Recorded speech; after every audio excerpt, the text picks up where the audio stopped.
Səlimə. Bəli, doğrudur. Azadla Fərdanın tanışlığı necə başlayır? Bunlar nə vaxtdan bir tanış Gülər? Məktəbdə bir yerdə oxuyurdular, ondan dost olmuşlar. Həm də bir şey də var idi axı. Lalə.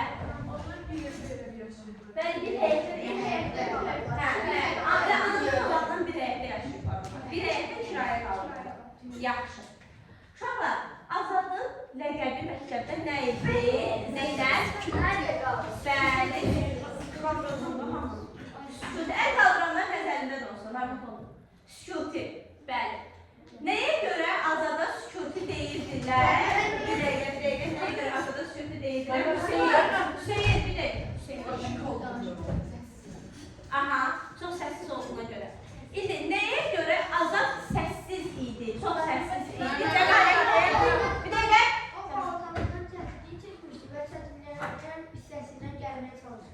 Aşağı, uşaqlıqdan bəri çox çətinlik gördüyünə görə, adı bəli deyəcəm onlara. Çox çətinlik çəkdiyinə görə Azad bu formada səssiz böyümüşdür. Hansı çətinlikləri gördüyünə Mehir. Köydə onların atası ölmüşdü və anası ya azad ol, amma uşağı böyüdürdü. Bəli, bir qardaş. Nə işlə məşğul idi ana? Nicat. İş vaxtlarında xadimənçilik. Yəni evlər təmizləyir. Xadimə bəli, evlər təmizləyir. Doğrudur. Yaxşı. Deməli uşaqlar, dedik ki, hadisələr hansı şəhərdə baş verir? Bura hansı şəhərdə? Bəli, Təbrizdə baş verir. Doğrudur. Yaxşı. Sonra, bəs yaxşı, Təbrizdə yaşayırlar, buna keçir. Nə vaxt Azadı məktəbdən çıxarırlar? Hədicə. 9 yaşında. Hara qoyurlar çıxaranlar? Bir dəqiqə. Gözüm. Aha. Dərzi yanma. Necə olur ki qoyurlar? Bir dəqiqə. Şeydir, o kiraya çıxmışdı bir dəfə və o pullar seçmirdi. Onu soruşma. Kiraya qoymaq üçün də pul lazım idi. Necə olmuş ki onu götürdülər? Hədicə. Qohum qonşunun xahişi ilə düzəltmişdir. Yaxşı, qohum qonşunun xahişi ilə düzəltmişdir. Və illər keçir, böyüyürlər. Bir gün Fərda niyə fikirli idi? Nə üçün fikirli idi Fərda? Niyə gəlir Lalə? Aha, kiranın pulunu ödəyir, kirayəni ödəyə bilmirdi.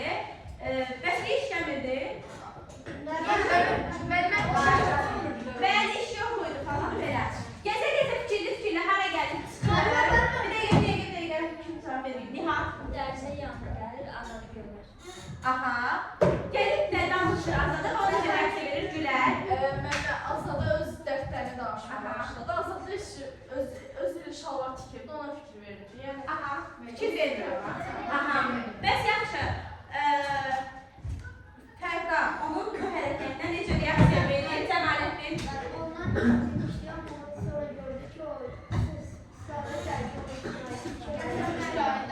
Sonradan sakitləşir, ki, niyə o xətində dəyir? Amma hər vaxt qapını sırpıb çıxıb gedir. Deyir, heyf bizim kimi övladları olan vətənə. Aha, yaxşı. Necə olur ki, Azad evə gələndə, daha doğrusu, Fərda evə gələndə nə ilə rastlaşır? Zeynəb. Elə ki, Azad onun ev kirayəsini ödəmişdi. Aha, kim deyir bunu? Anası gəldi deyir ki, bəs Azad ev pulunu ödəyir. Fərda. Fərda da anasını içində vermiş, getdi Azadın yanına. Ondan üzr istədi ki, mən sənə qırıcı sözlər demişəm və ona kirayə ödədiyi üçün çox təşəkkür edirəm. Bəli. Həm də bir şey də deyim, anasını demirəm, mən deyir ki, Fərda verir pulu, bəli, deyir Fərda göndərir. Demir, mən verirəm, deyir Fərda göndərir. Yaxşı, gəlib təşəkkür edir. Daha sonra bunlar hara köçürlər? Gülsüm. Bəli, kəndəki evdə neçə il orada yaşayırlar? 5 il. 5 il yaşayırlar orada. Bu 5 il ərzində uşaqlar hansı dəyişikliklər baş verir? Təbrizdə dəyişikliklər baş vermişdi. Orada azadlıq hərəkatı gedirdi. Hamı azadlıqda azadlıqdan hamı. Hamı azadlıqdan danışırdı. Bəs necə olur ki, Vaqif, hanı qulaq asır? Sən niyə qulaq asmamısan? Asmısan, onu sən də olacaq. Vaqif, doktor, necə olur ki, Fərda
uzanmışdılar, polda uzanmışdı.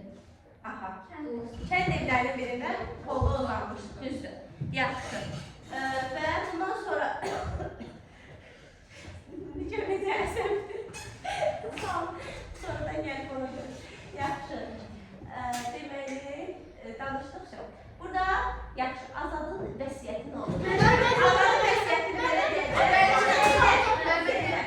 Məni əgər qəbrimi düzəldəndə məni hündürüyüb bir yerə qəbrimi düzəldin. Çünki hər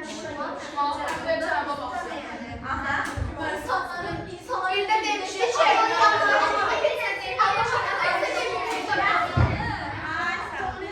Gələcək azad nəsillərə səslənir ki, bir daha məsələdir. Bir də torpağı öpür və bundan sonra nə baş verir? Bir də.